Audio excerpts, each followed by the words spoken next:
I'm with Sasha Coles. And Sasha, you've been a friend for, 20x number of years. It's been a minute. I think when I moved to Houston in the late 90s, we met each other. You were at the Council on Recovery, I think, at the time. Absolutely. I was running an adolescent intensive outpatient program there called the High Road. And that was when we first crossed paths. Yeah, that's right. And I think you even married one of my alumni from my program. Really? Yeah, that was one of the first times I heard your name. Oh. They were like, this really cool guy with this Jesus hair is going to officiate our wedding. Do you remember who it was? No, I don't remember now who it was. You were like, I'd like to get their name and number and send them a thank you for that fantastic compliment. That's right. So we met. I think Mercy Street was beginning. You were at the council, and then, we've just kind of stayed connected through the work we've done, through shared interests, through kind of being siblings of sorts, kind of on our journey of kind of through brokenness and healing. And it's great.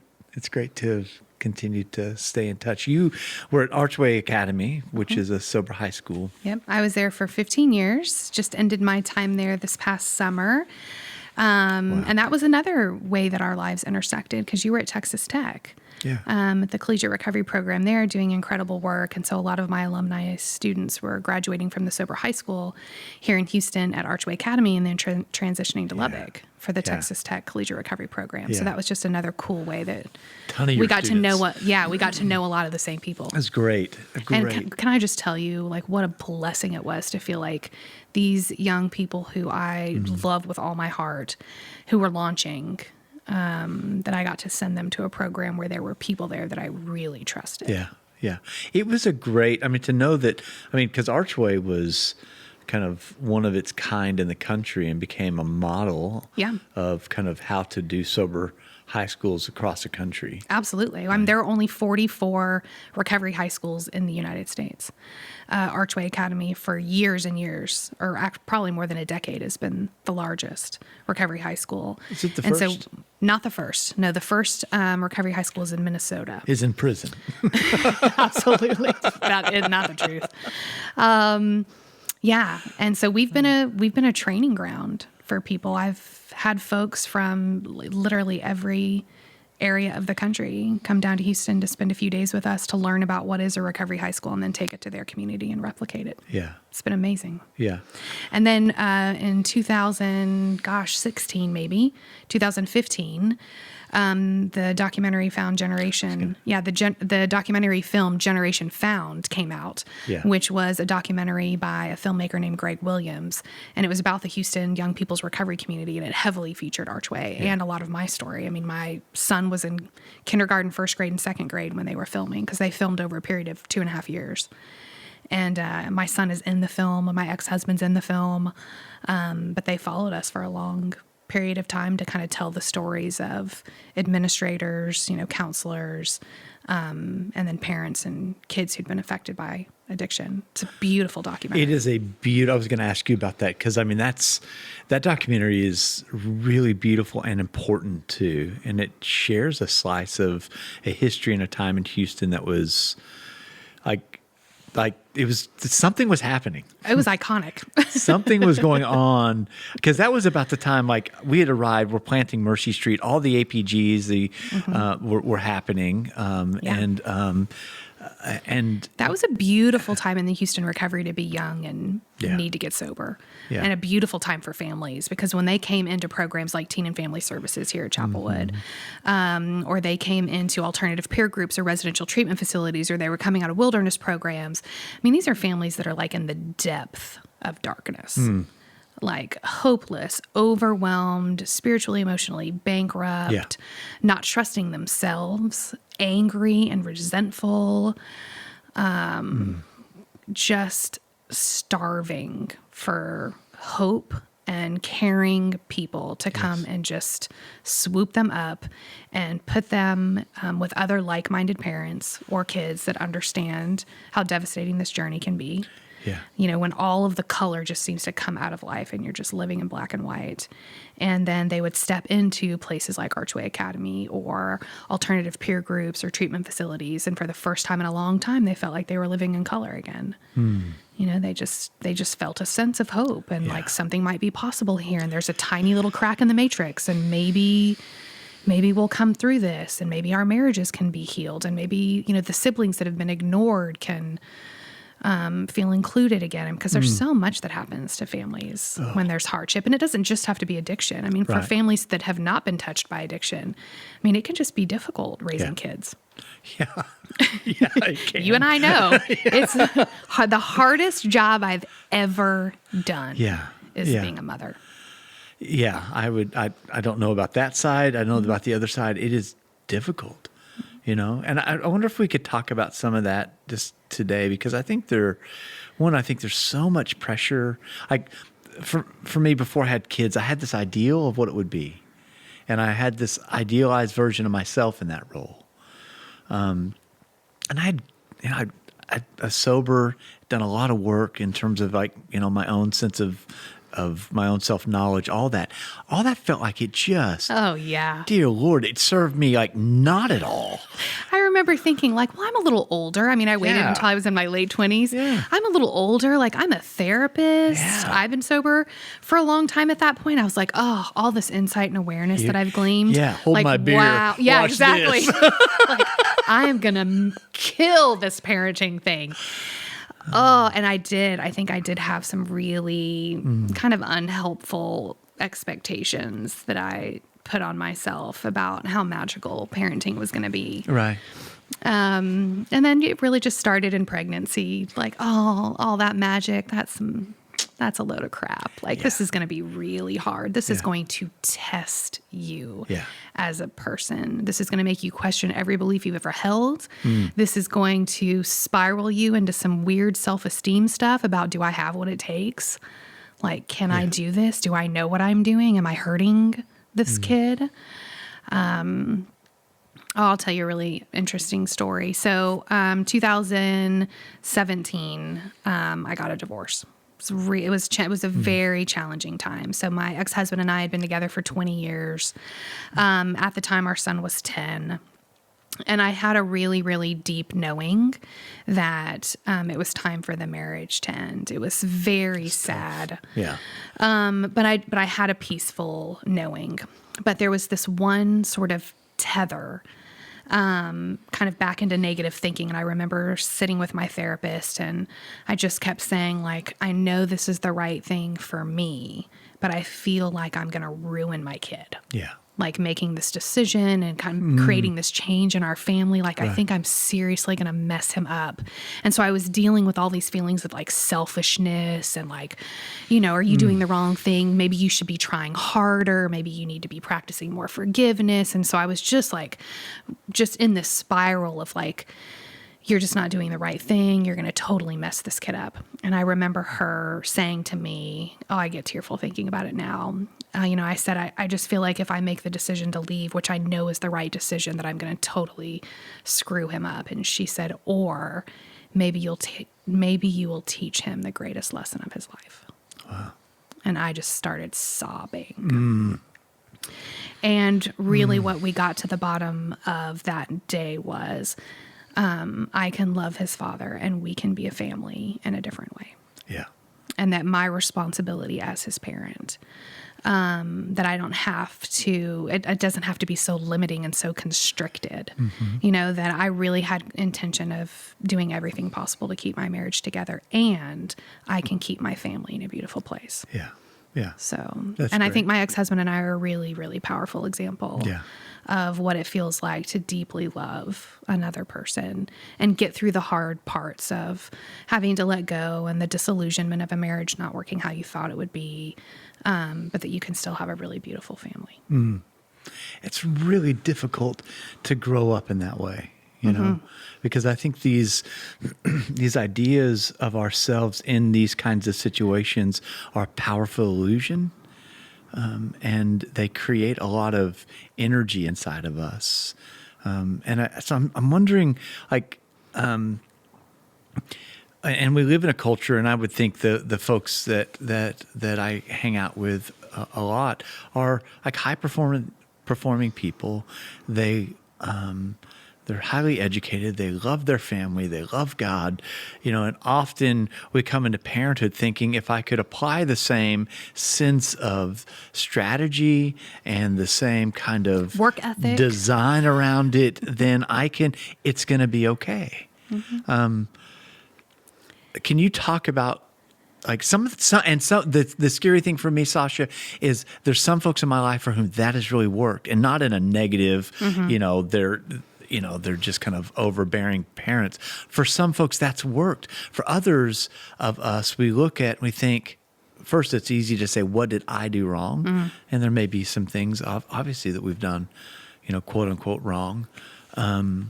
But there's a lot of power in those things. I agree. And so, I agree 100%.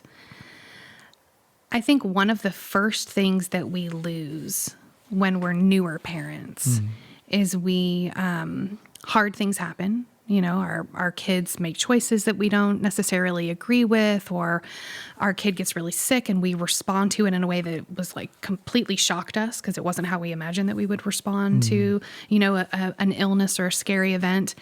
And we begin to forget who we are. We completely disconnect from our intuition about like this core feeling of like, I will know what to do, because we cannot prepare ourselves really for parenting. I mean, we can do the best we can. We can try to get our affairs in order and heal some of our traumas and pick a good partner and read the parenting books, What to Expect When You're Expecting, and, read like, okay, what do I do with a toddler? Right. And, it's great to be informed, but so much of parenting has nothing to do with stuff that's in our brain. No. And has so much more to do with just our core intuition about my soul and this child's soul. Like, what does this kid really need from me? And what works with one kid doesn't work with another kid, which is why there won't be a workbook. There's not a book on the shelves of Barnes & Noble right now that is the solution to all of your parenting dilemmas. Right. I want to write one that's 200 pages and the only thing in it that just says good luck. Because it's or work on yourself. Yeah, right. Yes. Right. Hey, grow. Right. Work on yourself as a parent. Yeah. I have a family member who has a young child who is, and the child is having a lot of issues with emotional regulation. So just lots of outbursts, like a real angry kid, like a kick the dog kind of kid. Yeah. Like they're considering removing her door because she slams. She's little. She's a precious little soul. She's very spirited. I really relate a lot to her. She sounds a lot like me, how my mom describes me growing up. And so the parents are over punishing, and the house has just gotten real negative, punitive, really off balance. Yeah. And we had a hard conversation. And so they came to me because I'm a therapist and like, what do you think about this? And I just said, you're really not going to want to hear this, but the two of you appear to be the most emotionally dysregulated people right now. In the system. System, more so than she is. And so what are you really modeling for her right now? So, she drops her fork at the table on purpose, and your head spins off your body in rage.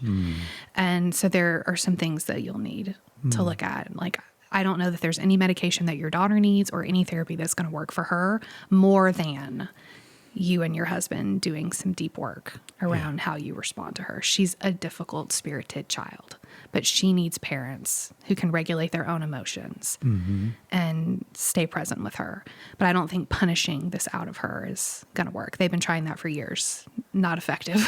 Yeah, right. She just ups the ante. I really like her. She's probably going to run the world one day if she can survive. Her parents don't kill her. But man, because I really think that's where we begin to get off course, is we stop trusting ourselves, or we stop looking within and seeking our own answers based on our intuition about what's best for this child. And then we also struggle to be present. My goodness, we are a generation of parents that we are so distracted by jobs and phones and responsibilities and emails and the millions of distractions that we have, we really struggle to be present with our children. Yeah. And when you're not present and connected to your child, you are disconnected. And so it is difficult to intuitively know what you're supposed to do because you're so disconnected with this child that it doesn't come natural for you. That's You right. feel like you're looking at an alien. Yeah. So yeah, if there was, we should both write books. You can, I'll buy yours, you buy mine. But my parenting book would be, please work on yourself. Like everything that you don't look at and don't heal, you bleed out on your kids. I just want to pause there for a second. So everything that you don't work at and you don't heal, you end up bleeding out on your kids. Is that Jung said something similar, right? In that, like, the biggest factor in the way a child lives in this world turns out sees himself as the unlived life of the parent. Absolutely. And so that sense, and that I came to that understanding like way too late.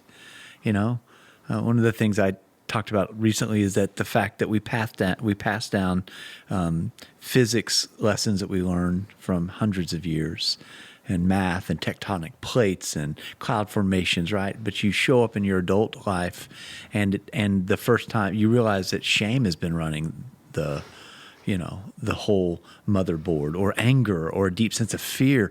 And we don't pass down these emotional learnings from generation to generation. And so it's almost as if every generation has to learn the laws of physics on their own, right? And Right, they start from ground zero. Right.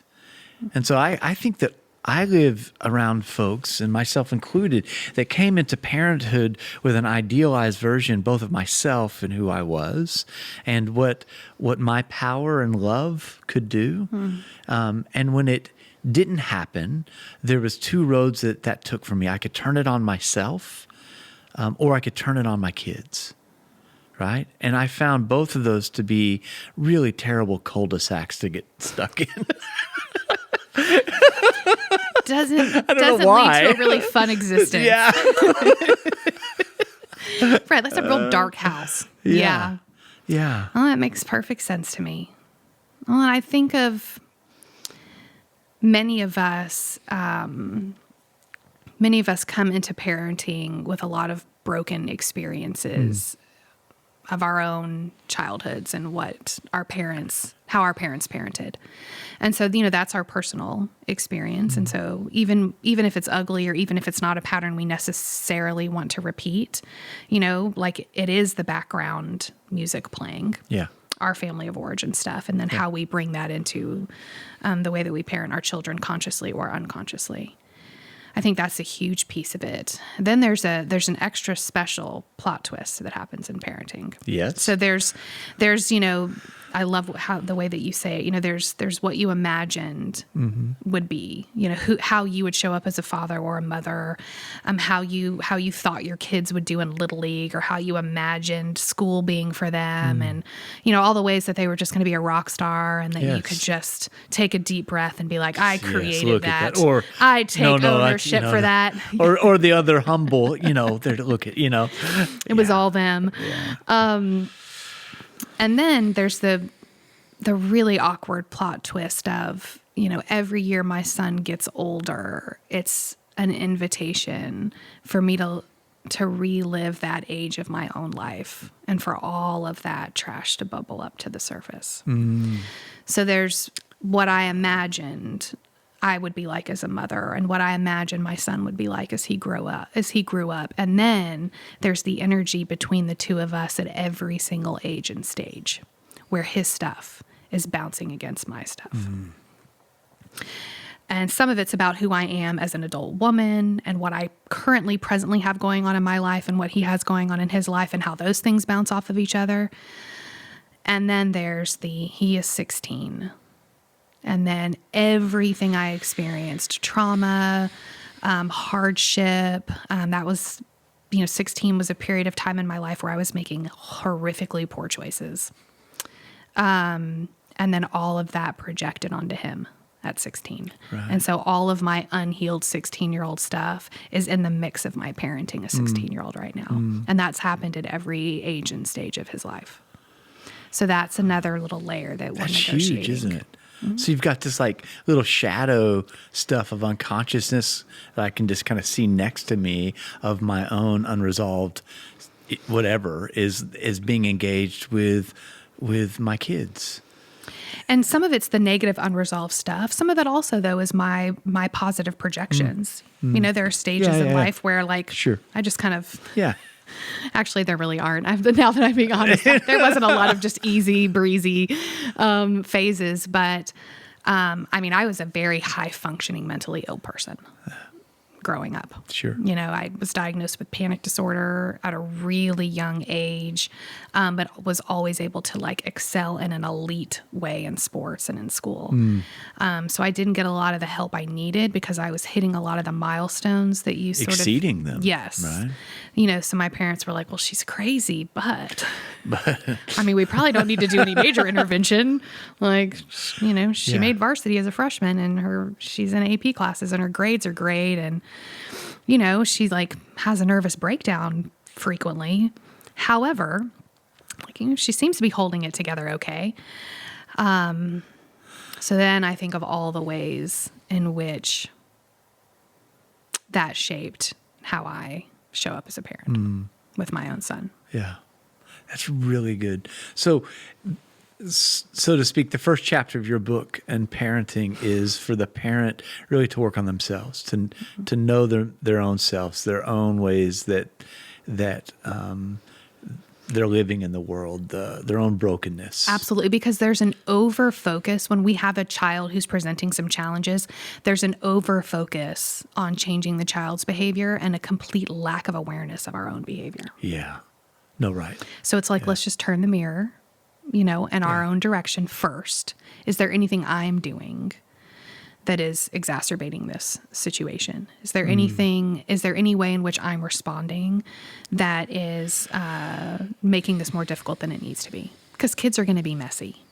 Emotionally, physically, they're going to be messy. They're young, they're growing, they're experimenting, they are trying to figure it out. And so we can't expect little perfect Stepford children. Right. But when we have messy children, we tend to over-focus and over-control their behavior and then have very little awareness about our own behavior. That seems to that's really right. And it seems to match up in that there's a deep sense, at least that I see both within myself and maybe the cohort of folks I get to hang out with, is almost a kind of like anxiousness that's below the surface on everything. Like, you know, particularly if something appears and you begin to intuit something's going south, there's a behavior that's involved, there's friends, there, whatever. And that we can overcorrect that out of our own sense of anxiousness. Yes. So, and we get too quickly into solving instead of like just experiencing. Like there's some beautiful lessons that don't need extra pushing from us. Like talk about that. What do you mean? Of course, there was one last night for me. Thanks, Matt, for bringing up an open wound. So I have a 16-year-old son who's driving, and I'm dealing with my anxiety about his driving. The lack of control that I feel. Yeah. You know, what is he going to do with this freedom? However, it's age appropriate. He should be driving. He's 16 years old. So it's the push-pull. It's the dissonance inside of me about wanting him to have this freedom, wanting him to continue growing into a man, wanting him to take this responsibility and act well with it. And then my terror, for lack of a better word, of what he will do with all, oh, great. Now he's out on the road with all the crazy people. Mm-hmm. Now he is a crazy person out on the road. Will he drive responsibly? Does he put his seatbelt on every time? Like, is he doing the California stop at the stop sign, or is he stopping all the way? If he's the first at the green light, I mean, this is the obsessive thinking. You can hear how fast my voice is going now. If he's the first at the stoplight and the light turns green, is he doing the pause that I taught him to do? So that if someone runs the red light, he doesn't get T-boned. So I have all that going on. So his girlfriend was out of town for a couple of days, and she got back really late last night. So he asked if he could go late, like 10 o'clock p.m., over to her house. She lives less than a mile away, to spend a little time with her because she just got back. I said, yes, but you have to be home by 11. So I set my alarm for 11. His job is to come give me a little sweet little goodnight kiss, because I'm already asleep, because I'm elderly.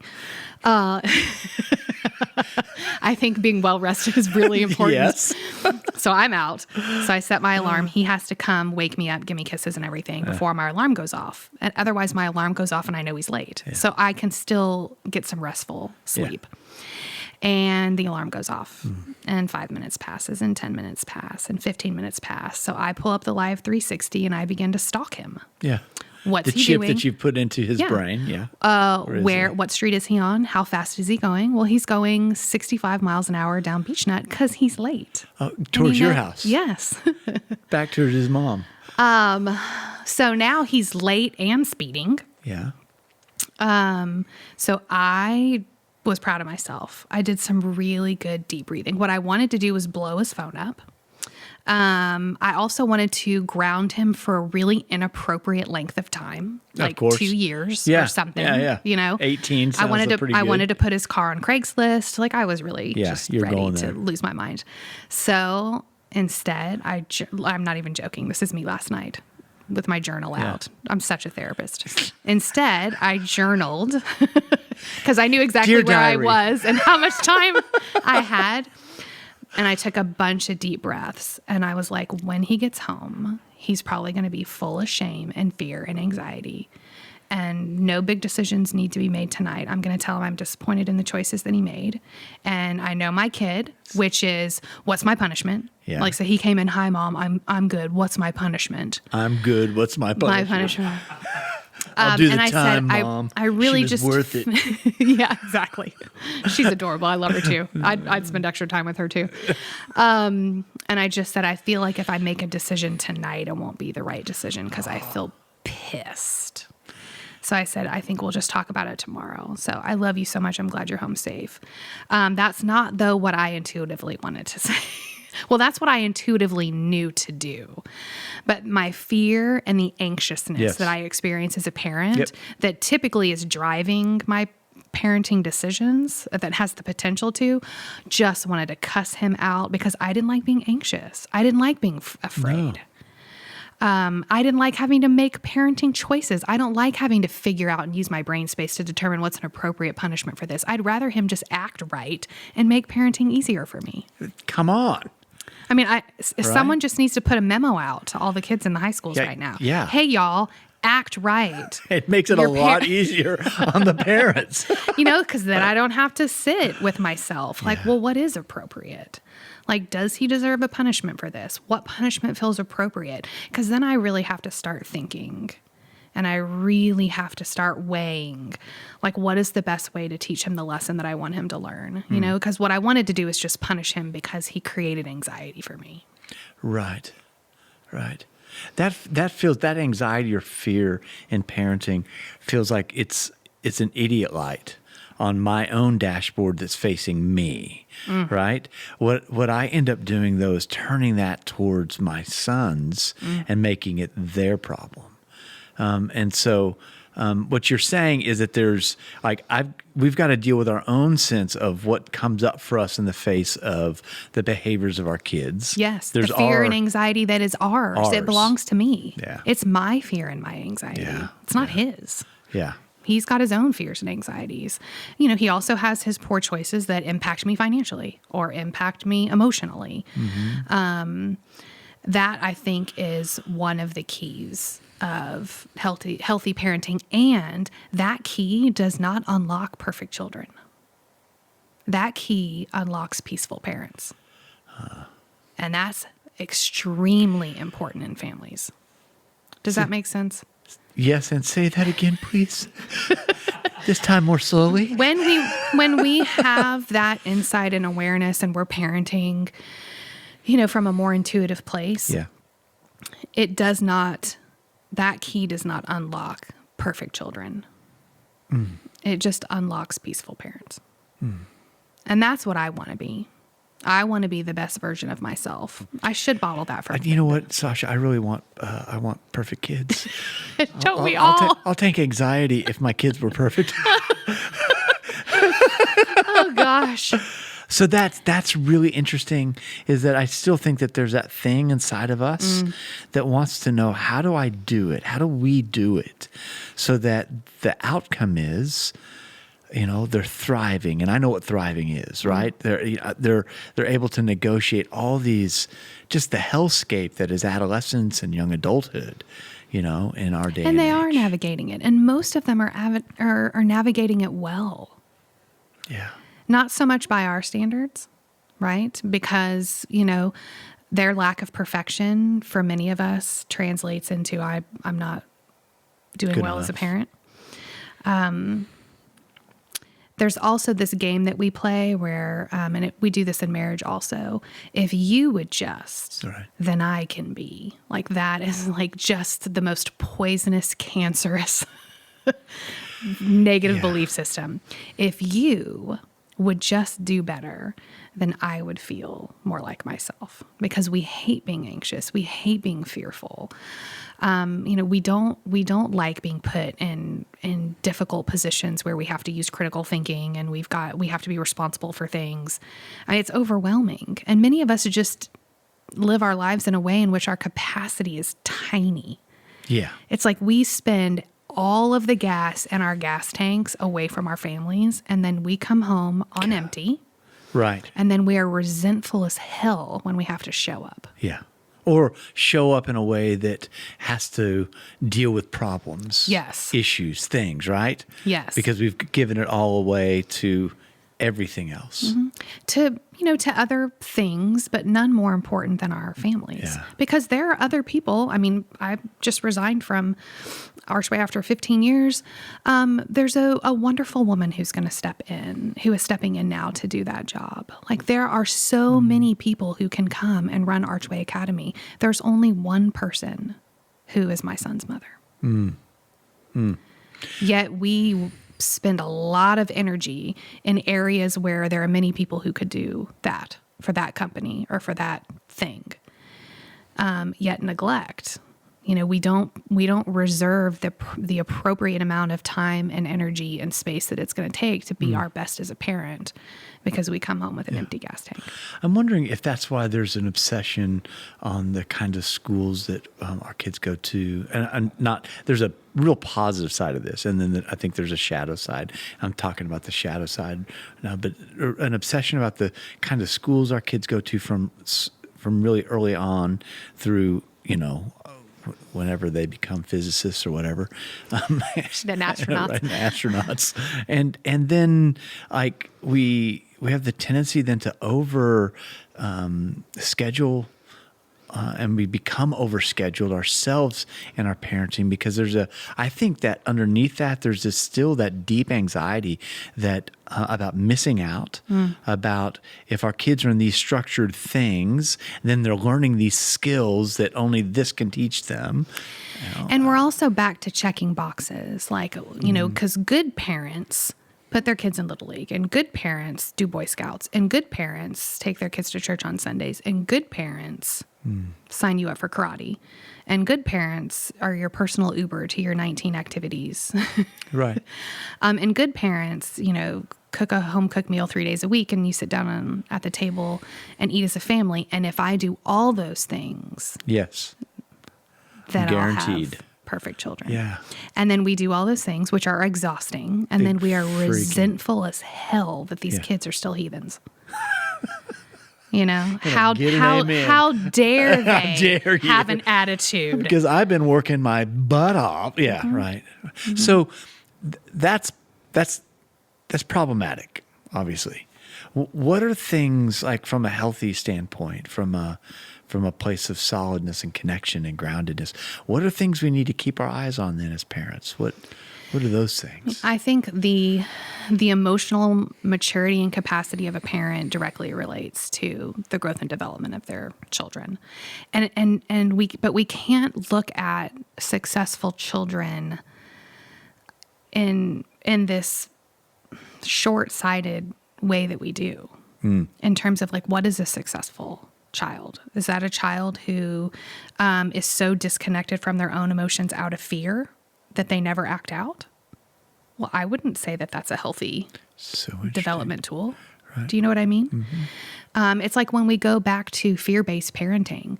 So when kids act right because they're afraid someone is going to beat the crap out of them, they learn how to emotionally regulate, but not in a healthy way. Those kids stuff and explode later. Wow. Or stuff and implode. So do you have well-behaved kids? Possibly, but at what cost? If the only reason they're well-behaved is because you will literally beat the crap out of them when they get home, you have what looks like a successful, emotionally regulated child, but you just have a child traumatized by the type of parenting, and that's very short-sighted. It's a great outcome now with horrific consequences later. Does that make sense? It makes a lot of sense. Yeah. And so when we are acting kind of in a more balanced way as a parent, where we hold in both hands the harshness of parenting and the gold of parenting, because they both exist in every day and every moment. You can look at your kid who, in one hand, you see all their accomplishments, all of the ways in which they are uniquely special, the best traits of their personality, and you can look at them and see their deficits and see their challenge areas and be disappointed in some of their choices. Both of those things can be true at the same time. And I'm sure they're looking back at us, seeing the same thing. Yeah. So I think when we have some healthy modeling, when we are living peaceful, balanced lives, we tend to have more harmony in our families, which is better for kids. And the kids respond in 1,000 different ways. But they instead of react to the environment that they're in, they respond, typically with more calm, more clarity about their own lives, about their own decision making. They tend to have better critical thinking skills when they're in an environment where there's a bit more harmony and a bit more balance. So, we also don't need perfect parents. Right. So I think that's another thing that we need to look at as the adult people. And what are we working for? Like, talk about that. I mean, how does your 65 hours a week away from your family so that you can afford the Suburban and a ski trip, a really great ski trip? How is that really serving your children? Yeah. Or is that really serving your children or your family system? Oh, and that's a really interesting question. What is that serving? And I think a lot of times when I put that mirror on myself, it's serving my own fear. It's serving my own ego. It's serving my own sense of, have I done enough in the world? Am I, all those things that. Am I successful? Yeah. Am I valuable? Right. And so I think there are many things that we have to take a look at. Like, we need to periodically look at ourselves in the mirror. Am I showing up how I really want to show up as a parent? And that's a question we should be asking ourselves often. Am I working too much? Am I too absent? Right. Are my priorities, my adult priorities, a little off kilter and off balance? Is my family not getting what it needs from me? Right. Is my husband or wife not getting the support that they need? Are we not co-parenting effectively together? Do I constantly throw my husband under the bus with the kids? Right. How does that impact the children? Right. So a person who's listening to this thinking, dear Lord, Sasha, first of all, I want to come see you. And so they set up an appointment with you, and they kind of lay their life out saying, I'm a good person. I love God. I love my kids. And it's kind of a mess. Where do I start? What I love is, like, typically people don't realize it has nothing to do with how much you love your children. Oh, I mean, sure. My goodness. The parents come in with a lot of frenetic energy about, like, we've got to fix this kid. Yeah. So they want to drop the kid off, and then they want to go run to Starbucks. Right. and then come to, to pick up their broken child who has now been fixed by Groomed. this medication or this counseling technique. And so the uncomfortable part of the work that I do is how much I'm asking parents to look at themselves. So, they want to come in and just talk and complain about their children or talk and complain about their spouse. And a lot of the conversation is redirected to, and where are you out of balance? And what do you need? And how is your self-care? And sometimes that is irritating as hell. Yeah. But then we think about who do you have the power to change? Right. Where will your energy be best served? Yeah. So, and it's really difficult for you to go over control someone else's behavior when you have some very out of control behavior. Right. And you have the greatest chance at impacting change in your own life. So let's have everyone in the family take a hard look in the mirror. Yeah. And let's make those important yet small yet positive changes and shifting the energy and the harmony in the family. When you tend to, so my son and I can butt heads really easily because I'm just really parenting myself when dealing with him. So when my mom is over and she watches us get a little tangled up, I can feel, she could be in the other room and I can feel that sense of satisfaction that she feels like, oh, isn't this uncomfortable? Oh, you don't like this? And she's like, oh, karma. I can just feel her saying, oh, karma. Well, look at that. Because I know I was such a pill to raise. The most important right now for me, the most important thing I do in parenting is circle back with my kid and apologize. Hands down. I asked him a few weeks ago, I was like, hey, are there any areas where you think I could be doing better?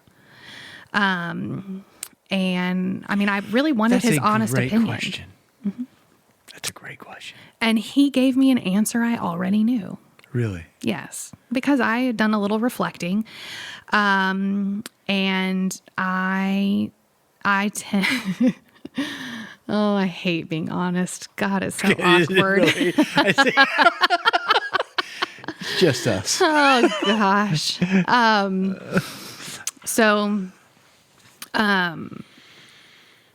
As a person diagnosed with panic disorder at a really young age, I still have to work really hard managing my anxiety. So anxiety is like the poison for me for parenting. For other people, it might be fear, or for some people, it could be apathy, or other people get paralyzed. I get really anxious, frenetic energy. And so my mind races and I do the 500,000 scenarios of the worst case scenario of what anything could be. Yeah. Prison and a grave, right? That's really... Yes. And and 1,000 ways to get there. Oh, absolutely. And everything leads to cancer. Yeah. That's what I've also decided. So that's when I can get really unbalanced in my parenting. So when I get overly anxious, I get very disconnected from myself. So, but when I get anxious, there's some tell signs. I start to aggressively clean. It's a very socially acceptable form of anxiety because it's very helpful. Right. And I have a beautiful, clean house. That's when I know, and that's when my son knows to just maybe give me some space. Also, Mom's got the vacuum. Oh, yeah, it's like mom's vacuuming on Tuesday at 5 p.m. This is not the typical vacuuming day. She's working out some anxiety. That's what's happening there. Then I also get in the fireplace. Like, who cleans the fireplace? I do when I'm stressed out. When I'm overwhelmed. We're cleaning baseboards, and it's not because it's Thanksgiving. Yeah. That was a really, really important one for me, was just asking him, what do you see from me when I get unbalanced? And what was beautiful is that what I see and what he sees are the same. What really sucks is when they bring up a blind spot where they're like, oh, let me show you this. And you're like, dang, I hadn't even thought about that one. Crap. One more thing to work on now. So I ask him that often. And We are a generation of parents that have a really difficult time apologizing, yet we mess up constantly because parenting is hard. Yeah. So when I explode or I say I'm going to do something and don't do it because I'm overwhelmed, and then when he asks me about it, I come back with some little resentful backhanded compliment, come back to him about like, well, why do you even need that when I said I would get it? Like, these would just be little small, like subtle examples that are just everyday examples. That's when I have to really step back and take a big, deep breath. And I need to humble myself, and I need to circle back and say, I know I raised my voice at you. I should have handled that different. Can we have a redo? That's beautiful. So there's a lot of redoing happening in my house for sure. And I think that's part of what's built this mutual respect between my son and I. So, and I do not do parenting perfect. I am a very messy parent. I am doing my best, and I'm trying really, really hard. And I think part of why my son and I still feel super connected to each other in the messiness is because he sees how hard I work. And I just mean hard in like the difficult stuff of the looking in the mirror. You're open, you're working on like yourself. I'm willing to wrestle with it. Yeah. Like, I do want to hear his opinion. It does matter to me. I remember when he was 5, I was being really snappy and snarky and sassy with him about something. I don't remember. And he said, Mom, could you just eat this peanut butter cracker? And I was like, oh my God, this kid knows what hangry is. And sure enough, I ate a few peanut butter crackers and I really did feel better. And then I was like, funny. Buddy, I am so sorry. I call him Baby Cakes. I was like, Baby Cakes, I am so sorry. Like, that was a little ragey. Ragey. And I think I just needed to eat. So it was like sometimes my poor self-care, my off balance, uncentered, parts of me that come out in daily life. Like, that's where I don't show up great as a parent. And what my son deserves more than anything is not a perfect parent, but a parent willing to circle back and take accountability. Yeah. That's good. That's good. I think in my own parenting, I'm learning more about powerlessness than I've learned anywhere else, even in my own kind of past and addiction and things I've struggled with. But when I'm dealing with my kids, I realize that there's a limit that I have to my own first self-knowledge and knowledge of myself, and then the power that I have. And I think that in terms of my own kind of spiritual development and parenting, that having to surrender my kids to a power greater than myself, to the love of, to divine love, to divine presence, to something that would hold them in a place and in a space that I feel incapable of even getting to myself, has been one of the biggest, I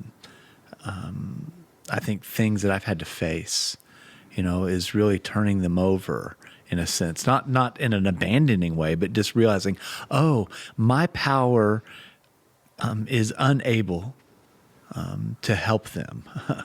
It stop them, keep them safe, do these whatever those things are in my own anxiousness. Oh, absolutely. And then, it's that interesting question, like, do they even belong to us? The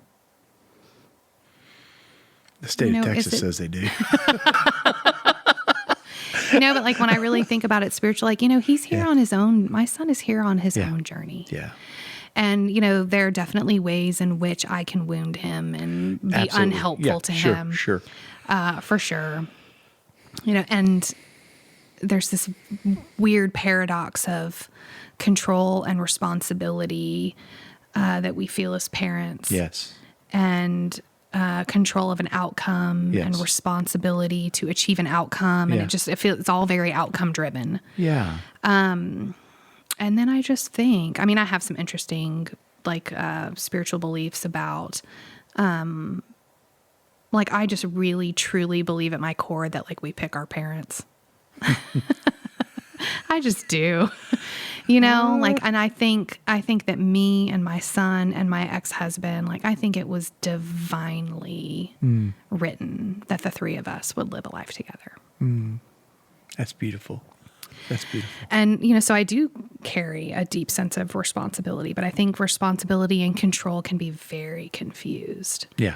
So, I have my part to play in raising this young man and teaching him what I meant to teach him, and having my life, probably my own choices are the greatest teaching tool that I have. It's kind of like that old saying, like, do as I say, not as I do. I mean, I can teach you out of my mouth all day long about how you're supposed to treat people, yet you watch me treat people how I do. Yeah. And that is a much better indicator for my son's future Yes. behavior than any book I read him or any lesson I attempted to teach him. Like, my behavior and my actions will shape him more than any other, lesson that I speak of. Right. This is good. This is good. Would you come back and talk to us more? Oh, absolutely. Absolutely. I think, parenting has been one of my greatest joys and greatest pains of life so far. It's pushed me to grow in ways that I didn't even realize please. were necessary or possible. Parenting has made me more uncomfortable than anything else has ever made me. Mm-hmm. Has created more self-doubt at times, and is also still one of my favorite things to do. Oh, phenomenal. Yeah. I'm so grateful that I get to experience that kind of love. And then on the flip side of that kind of distress. Yes. Yeah. Those things go hand in hand, right? Oh my goodness. Yeah. Don't they? Yeah. I was thinking about this the other day, that the root word for ideal is idol, in etymology and the way words get formed and stuff. And I realized I came into like my parenting with my boys with this ideal that I had, who they were going to be, who I was going to be. If I did things right, and kept them from harm, and if they could do things right, then, enough about my family. It's not worked out like that, in those ways. And it hit me this year that my ideal had become an idol. And that what I had to do is let the idol go so that I could receive the actual only life and the only boys I'll ever have, which is their own realities, And in receiving them and my own self and my own powerlessness, I find a presence there that is much more intimate than I imagined, weaker than I imagined, but also something that is compelling me to continue to grow with them. Absolutely. And I think often,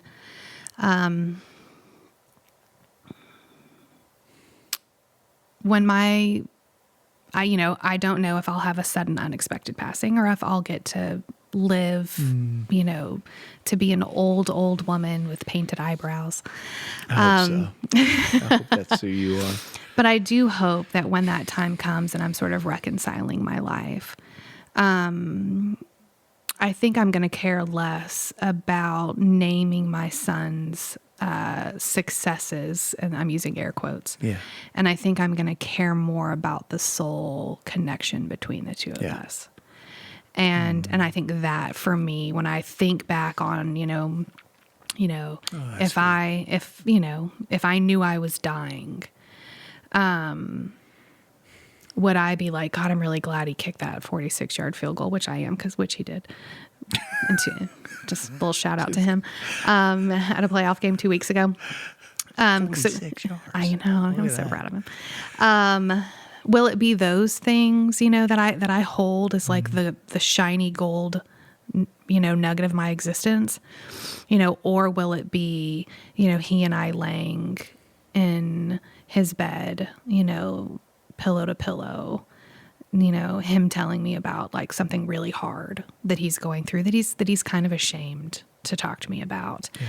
And, me having tears in my eyes and him having tears in his eyes, and the two of us just connecting, and him trusting me to hear this information and me trusting God. Yeah. That this will all just be divinely guided. That's the stuff that I think will define who I am as a parent. That's my hope. And I get tearful talking about it because it's so easy to just be distracted possibly Yes. from what our core purpose is as a parent. Yeah. You know, and it's not to create perfect children. You know, it's to experience this life-giving, messy, beautiful love between two souls. I think about the Spanish poet Machacado, who says all of Jesus's words can be summed up in the one word, wake up. And that a lot of what it means to parent, I think what I hear you saying, is to wake up. Oh, yes. To not be put to to wake sleep. up all this inside Yes. of us that Yes. can only be awakened through this parent-child relationship. Yeah. You know? This may not make it on the podcast, but what you said is really, really true on a soulful level. My mom's been dead for 30 years. I can feel her today. Like, I know she's. I don't talk about this often, but there's a presence that is in the middle of darkness for me, or the middle of light, but it is a presence that is tethered me to something that is both beyond and deeply real. I don't know if that Yes. makes sense, or I'm not going Yes. woo woo, but there is that. You could not be sitting across from a more woo. Yeah, that's true. Well, I mean, but I say that to say that I think often the markers that I have looked at for my own children are mirages for my own anxiety. Mm-hmm. And that pillow to pillow, creating trust, creating a deep sense of how's it going to work out? I don't know. That at some level, that's not the question. How do I create a deep sense of connection And safety. Yeah. That's the Because connection. if not our parents, then who? I think about that often. Yeah. You know, if he doesn't get a few of these core things from me, then who? You know, and doesn't he deserve that? A handful of these things that make up a big, full, beautiful life. Yeah. Things like safety and trust and compassion and empathy and self-responsibility and self-accountability. I mean, if I don't teach him, then who? Friggin' beautiful. Well, I was hoping you were going to give us 3 steps to better parenthood, and you brought a big old mirror. No, we mirror in did. here. We did. What was your book? Good luck. Good. Yeah, I think these are the best. Hey, good luck. Look in the mirror. Work on yourself. Apologize. Step 1, 2, and 3. You're not that powerful, right? Yeah. Well, thank you for being here. Absolutely. Thanks for who you are and what you're doing in the world. If folks want to get in touch with you, and I, I would just suggest anybody who's listening to this to call you, because I think you do a lot of amazing work as a therapist and as just a person in the world. But Yeah. how would people get in touch with you? So probably the easiest way is through my website, which is thepeacefulsouls.com. Okay. And it just lists all the different services that I offer, from psychotherapy, couples work, family and couples work is my favorite. So I'm a licensed marriage and family therapist, licensed professional counselor. Also do some really powerful, incredible groups. And then one of my core loves is grief and death and dying. So I'm a certified death doula. So I can support families as they're navigating things like terminal illness, sudden or unexpected passings, and just how the finality of death can really, change people, shape people, and be very difficult to navigate, especially in a culture where we don't speak a lot about death. And so it's just one of my other specialties, helping people navigate those hard times. I have a feeling that your voice and presence in the community at the crossing that we're cultivating is going to be really important. And so I'm really glad that you're here, and appreciate you so much, Sasha. Thanks for having me, being Matt. here.